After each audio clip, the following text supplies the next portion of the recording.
picture pa mi. Ito na lang. Ayan, okay po.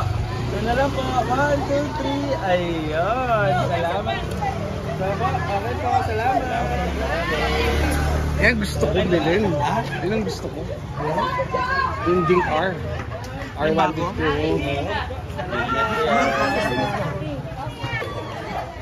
Nagpapicture ako kayo.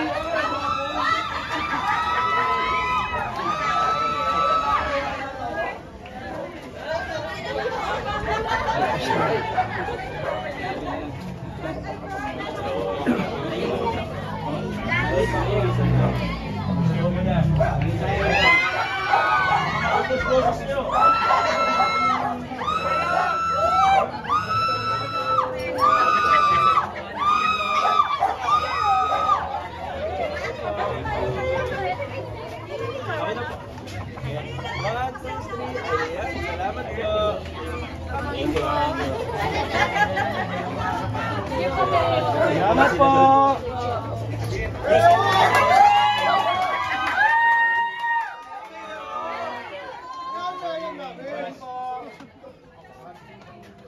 Maraming salamat. Okay tayo, balik. Pasensya na ka, nag-isip. Sa banyo na yun. Abeliga! B! Ay, pag-picture eh. Sige po. Group picture! Sama na kayo. Dito, ito, camera nyo mga, para group picture kayo dyan. Sige po. Ito pa. Thank you. Thank you. Ayaw, papicture po.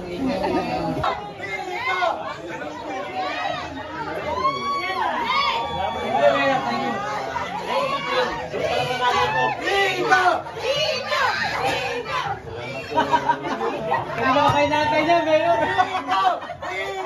Dito!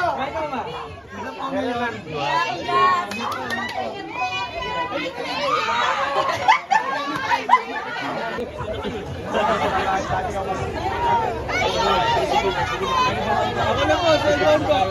Ayun na daw. Wala po kayo sa baba. Thank you. Sige po, salamat po.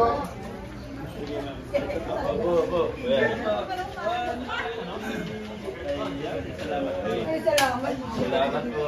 Salamat po.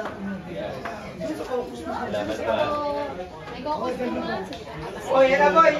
Era! Pero higit sa lahat, hindi po natin ipapagpalit sa pera ang kinabukasan ng Pasig City.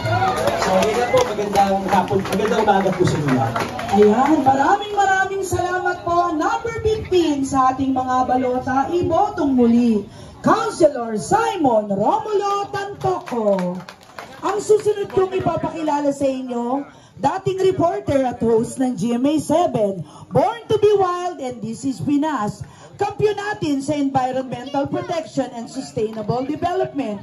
Giting ng Pasig, palakpakan po natin, Councilor Kiko Ruscha! Magandang hapon po sa inyong lahat at pakiramdam mo na, nalito na ako. Tanghali na, ayan, para meet tayo halfway.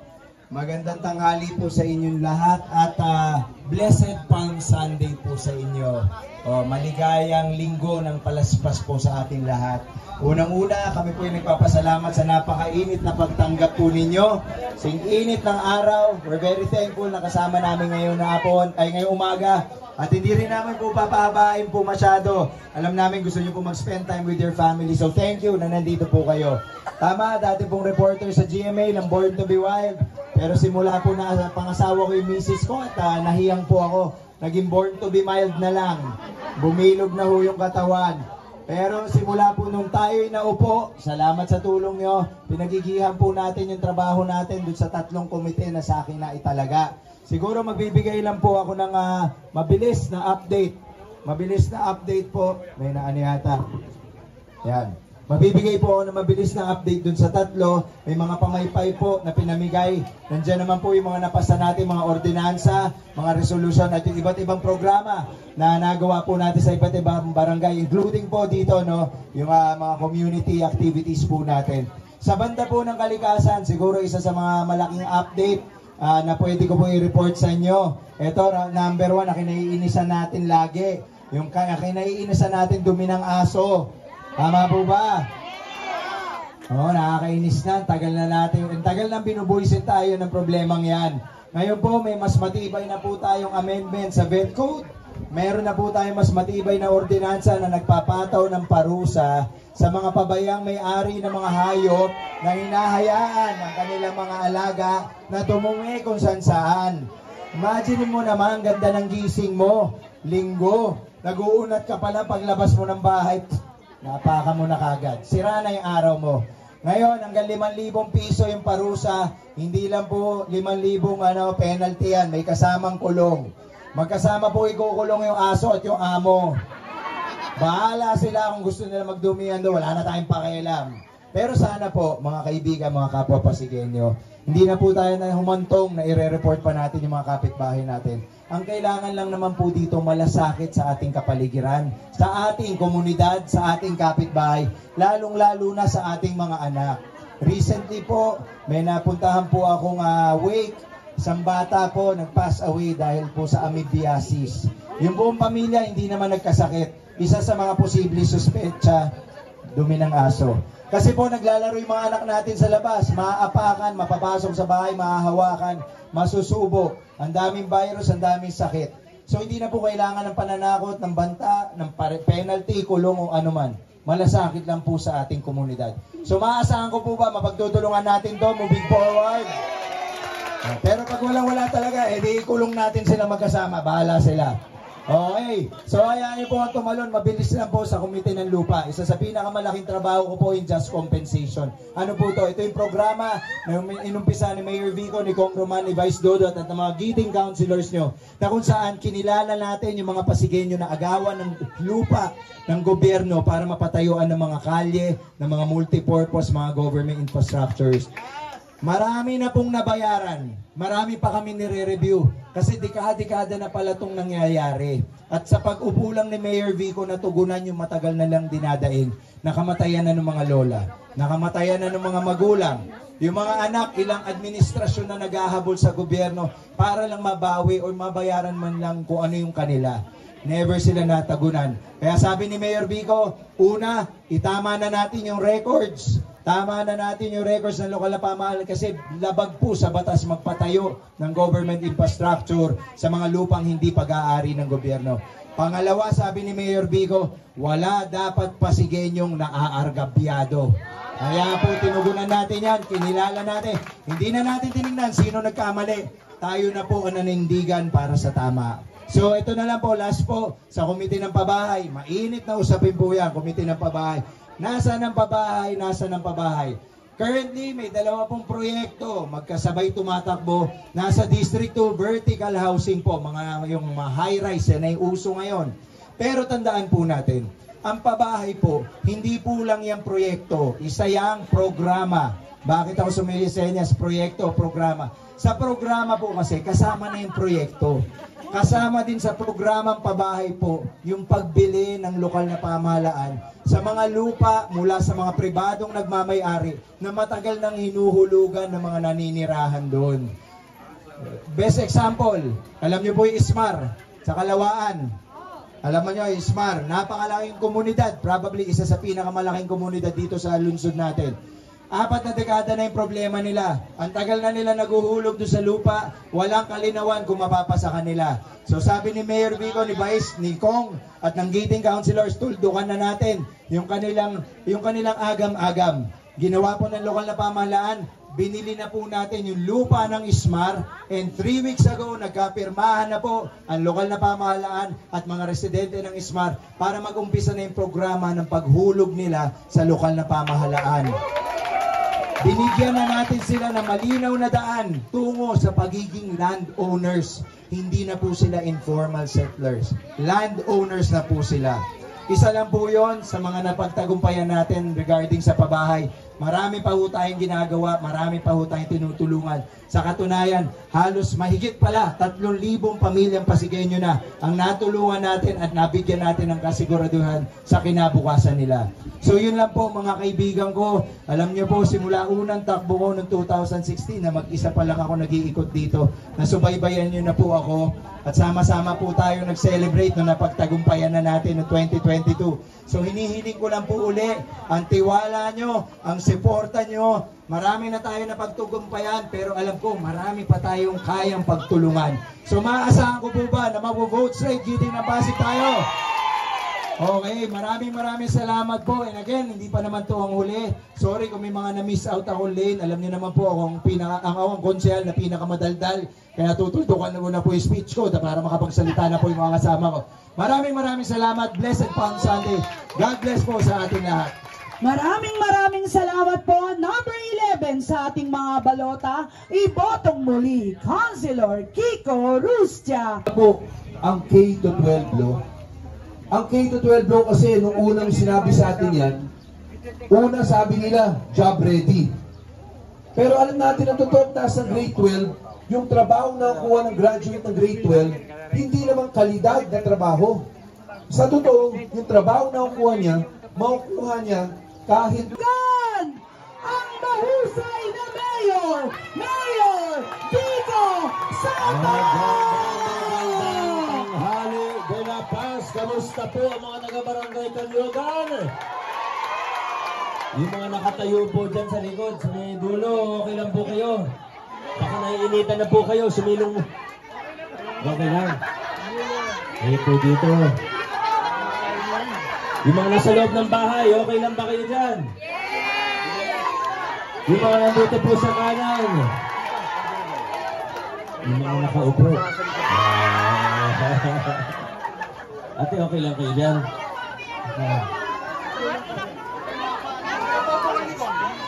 Yung mga nandun sa pinakalikod, ayos lang po tayo. Maraming salamat po sa inyong napakainit na pagtanggap sa Giting ng Pasig. Talagang nakakataba ng puso. Si Capre, nandyan po sa likod. Si Gagawad ito, nandyan din po. May mga nakatayo pa sa upper box. Hello po sa inyo. Grabe talaga, mga taga De La Paz. Alam nyo, kanina, salamat po. Salamat po. Thank you po. Handali, konting katahimikan. Hindi tayo matatapos nito. Baka masyado na kayo mainitan. Alam nyo, kanina nung naglalakad po ako mula si Raimundo hanggang dito po, siguro mga 3 tatay po yung nagsabi sa akin, Mayor, ba't ka pa nangangampanya? Sigurado ka na, sabi sa akin. Sabi po, pero alam niyo ang sagot ko, teka, parang ayaw niyo ako bumisita dito ah. Siyempre gusto ko rin kayong makita. Maraming salamat po. Talagang sobrang init ng panahon at ng inyong pagtanggap sa amin.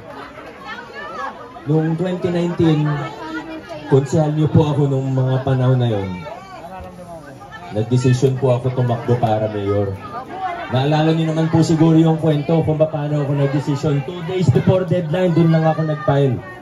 Kasi nag-usap kami ni Congressman Roman at sa tingin namin ng mga panahon na yun, ito na yung tamang panahon, 2019, yung tamang panahon para may tumindig para sa tunay na pagbabago sa ating lungsod. At nung nanalo na, siniguro po natin na hindi magiging mababaw lamang ang pagbabago. Kasi pwedeng pinalitan mo nga yung pangalan ng mayor, pero yung sistema ng politika, ganun pa rin.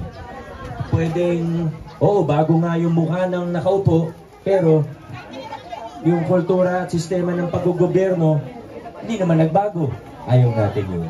Gusto natin tunay, malalim, pangmatagalan na pagbabago. Yung pagbabago na pwede natin ipamana hanggang sa susunod na henerasyon.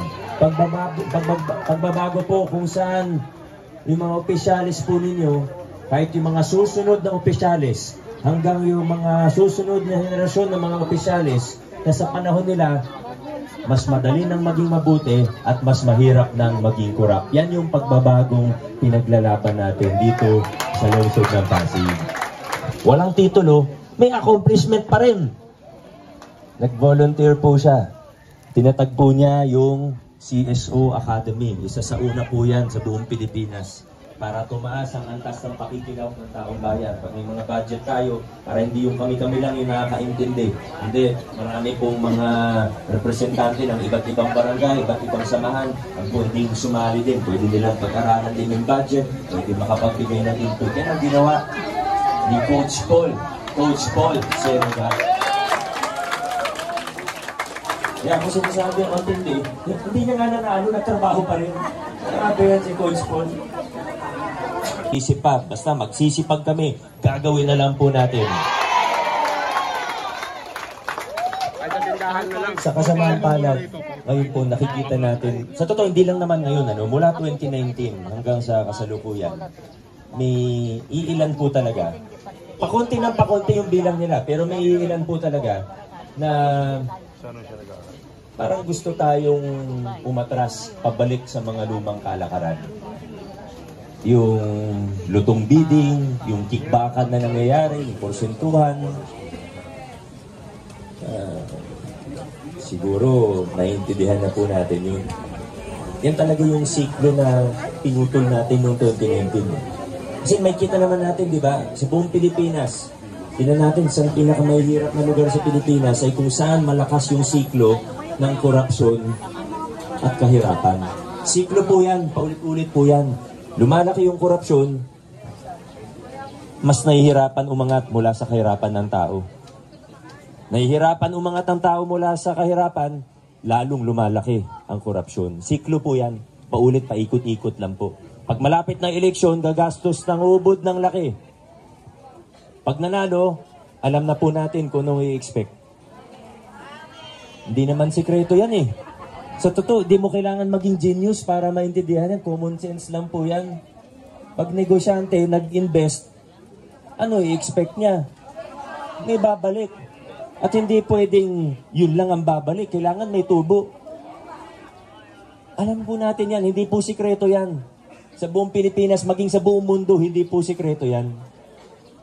Sa Pasig, nagkaroon tayo ng napakagandang pagkakataon para putulin yung ganyang klaseng siklo. Ang sakit kasi sa siklong ganun, gagastos na malaki, pag nanalo, ganito yung gagawin, ganun yung gagawin. Ang pinakamasakit pa po doon, ginigisa na tayo sa sariling mantika, nagkakaroon pa tayo ng utang na loob sa mga politiko. Kaya nakakatuwa dahil dito sa Pasig, nagkaroon tayo ng pagkakataon para tindigan itong mga pagbabago na ito, na tinataguyod na natin yung mga prinsipyo ng mabuting paggogobyerno. Ultimo yung mga proyekto po natin. Ito ko, may mga streetlights po tayo dito.